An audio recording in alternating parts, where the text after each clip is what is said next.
El número de muertos por el terremoto en Haití subió el domingo a casi 1.300. El Servicio de Protección Civil actualizó también la cifra de lesionados a más de 5.700.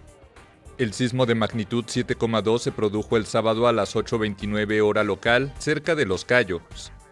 Maquinarias pesadas, camiones y retroexcavadoras se dedicaron el domingo a trasladar losas de cemento de los edificios derrumbados, pero los esfuerzos para ayudar a las víctimas podrían verse obstaculizados ante el avance de la tormenta tropical Grace, que podría provocar lluvias torrenciales e inundaciones.